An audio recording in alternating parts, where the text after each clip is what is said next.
Good evening, Professor Koenig and friends. My name is Sydney L. Ellison, and tonight I am presenting to you my Zoom presentation online about Arizona's initiative and referendums. Today is May the 14th, 2025. Let's get it.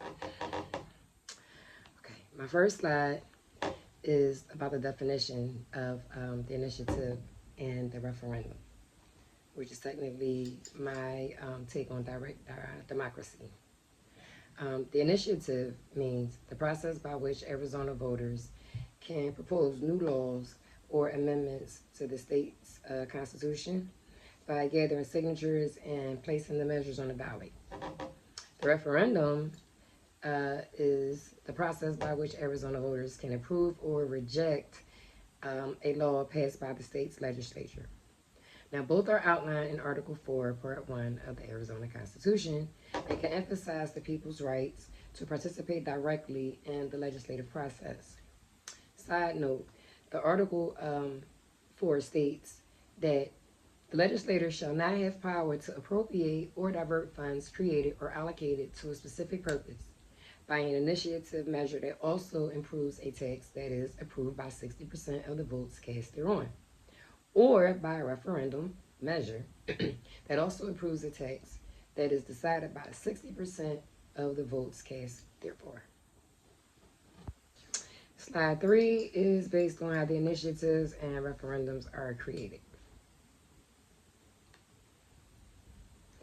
Here's how each process works in Arizona.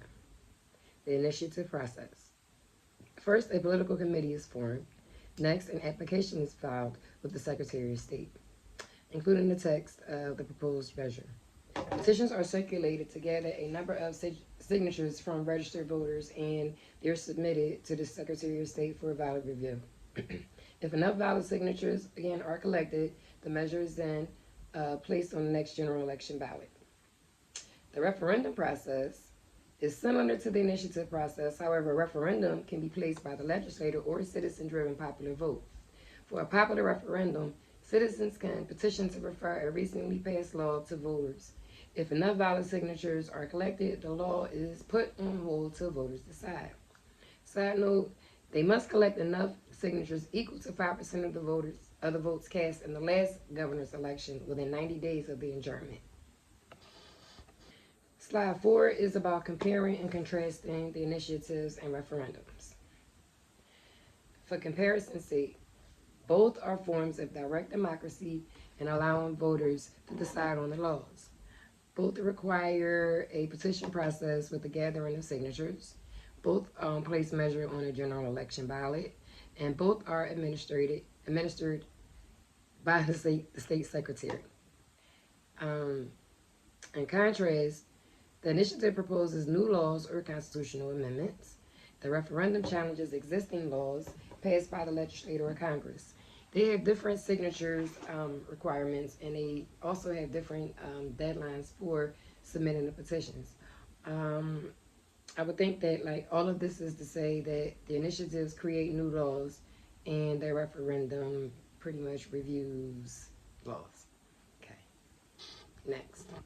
My fifth slide is about the pros and cons of the initiatives and referendums.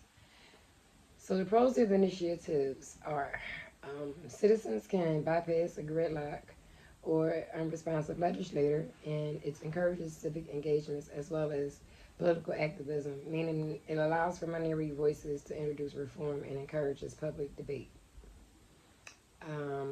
It also empowers citizens to create new laws, and they can address issues that the legislator may not necessarily prioritize. The cons behind the initiatives are some special interest groups can fund campaigns, which can influence outcomes greatly, sometimes positively, sometimes negatively. The complex issues may be oversimplified on the ballot, and once passed, laws are often hard to repeal or to amend. It's like you have to go through a whole nother process. So the pros of the referendum are that they provided checks on the legislator, and they prevent unpopular laws from taking effect. It does increase government accountability, and it gives voters a direct say, so and controversial decisions. Um, yeah, so the cons of the referendum, some outcomes may reflect public opinion at the moment rather than long-term interest, and that can delay important legislation. So voters may not be fully informed about complex legislation, and therefore it can be used to obstruct necessary legislation. Slide 6 is about the direct democracy and the Arizona Constitution. So the Arizona Constitution, Article 4, Part 1, Section 1 states explicitly that the constitutional provision enshrines the principles of direct democracy. Arizona's Constitution stated that the legislative authority of the same, the legislative authority of the state shall be vested in the legislator. But the people reserve for themselves the power of the initiative and the referendum. So the power still lies within the citizens' hands. This helps to establish that the people are a co-equal branch of the legislature, and that with the power to create and veto laws, they feel just as much of a part of it as being on the opposite side of the government. So those who can veto the laws, they actually can create the laws.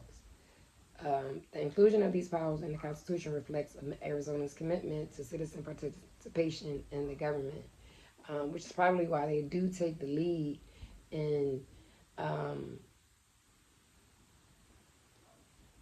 how states normally run their constitutions. To correct myself, Arizona takes the lead as far as making the most frequent amendments to their constitution, mostly due to the change of times and due to its design and how it is responsive to the citizens' wishes. So moving forward, my next slide is my last slide. So in conclusion, the initiative and referendum process in Arizona gives citizens the tools to directly help shape public policies. While it is not quite perfect, there are challenges. They have like powerful expressions of how democracy can work in action. These processes help to reinforce the principle that the people have a direct say in their government and not just the government having their say. Again, I thank you for listening and dealing with my quirks and my shortcomings throughout this video. So if there are any questions, please feel free to add them to the comments so that I may answer them directly with the assistance of my professor. Thank you again. Have a great day. Be blessed.